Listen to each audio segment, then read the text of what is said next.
Tay mo lang ako, hindi mo binuksan yung ulam? Ang bait-bait naman talaga nito. Dahil dyan, bibigyan kita. Dahil hindi mo binuksan yung ulam natin. Kaya na ikaw dyan.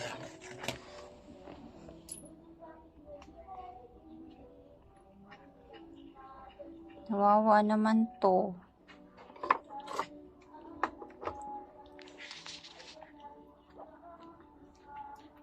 Sarap.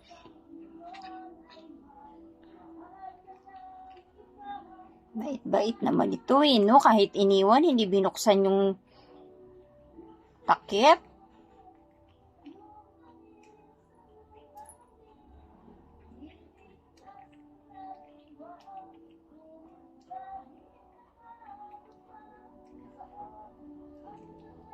Gusto pa?